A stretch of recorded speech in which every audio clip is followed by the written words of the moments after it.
Kalau kalian suruh milih, mending hidup di zaman batu atau zaman logam? Nah, kali ini aku akan bahas dua zaman tersebut, yaitu zaman batu dan zaman logam. Daripada penasaran, yuk kita lihat videonya. Zaman batu adalah masa awal dalam sejarah perkembangan manusia prasejarah yang disebut juga sebagai zaman prasejarah awal.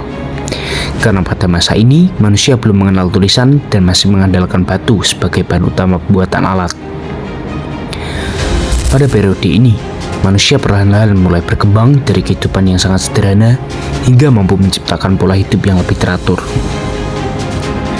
Zaman batu dimulai dari Paleolitikum, ketika manusia hidup berpindah-pindah, bergantung pada berburu, serta mengumpulkan makanan, dan menggunakan alat batu kasar yang dibuat secara sederhana.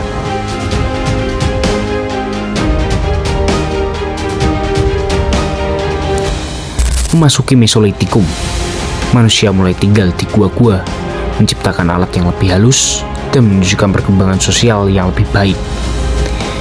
Perubahan besar terjadi pada Neolitikum saat manusia mulai menetap, bercocok tanam, beternak, dan membuat alat batu yang diasah sehingga lebih presisi dan tajam.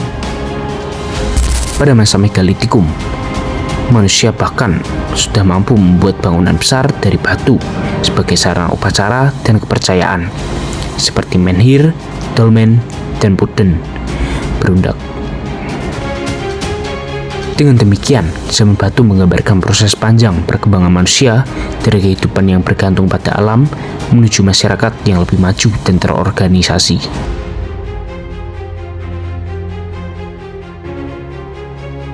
Nah, kita lanjut ke zaman yang paling maju di masa praaksara, yaitu zaman logam.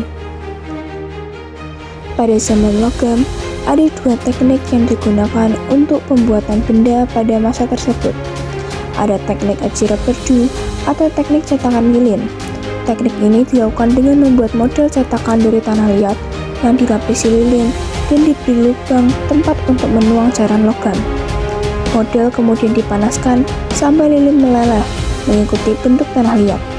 Lubang tadi diisi dengan cairan logam yang ketika nantinya sudah dingin akan terbentuk cetakan sesuai model awal.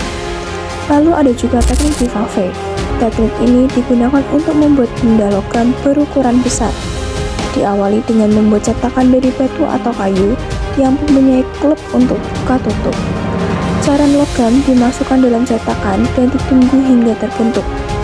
Perbedaan dari teknik bivalve dan teknik ajira perdu adalah teknik bivalve dapat digunakan untuk beberapa kali, berbeda dengan ajira perdu yang hanya sekali pakai.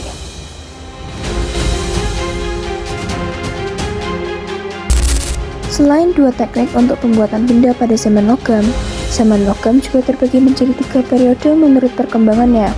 Yang pertama ada zaman tembaga yang tidak dialami oleh negara Indonesia. Mengapa begitu?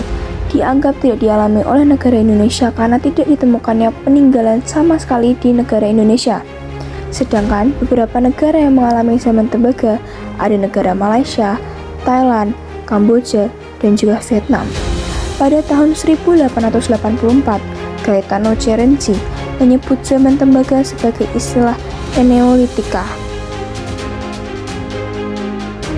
Periode kedua yang ada pada zaman logam adalah zaman perunggu, yang disebut juga dengan kebudayaan Dongson, karena masyarakat penduduk kebudayaan ini diperkirakan berasal dari daerah Dongson Tokin, Cina.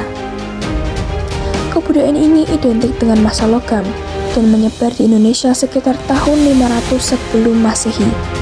Perunggu sendiri adalah campuran dari tembaga dan juga timah. Peninggalan zaman perunggu ada negara yang identik dengan upacara pemanggilan hujan, sama seperti Moko, bejana perunggu, arsa perunggu yang identik dengan patung, kapak corong, serta perhiasan. Periode terakhir pada zaman logam adalah zaman besi. Manusia pada zaman ini sudah mampu untuk melebur besi, hasil kebudayaannya seperti pedang, mata panah, mata tombak, kapak besi, dan lain sebagainya. Nah, itu dia penjelasan tentang zaman batu dan zaman logam. Kira-kira kalian tertarik hidup di zaman apa nih? Kalau aku sih zaman logam, karena alat-alatnya udah kuat, tajam, tahan lama. Jadi kan semua kegiatan tuh lebih mudah dan efisien, kayak bertani sampai membangun rumah.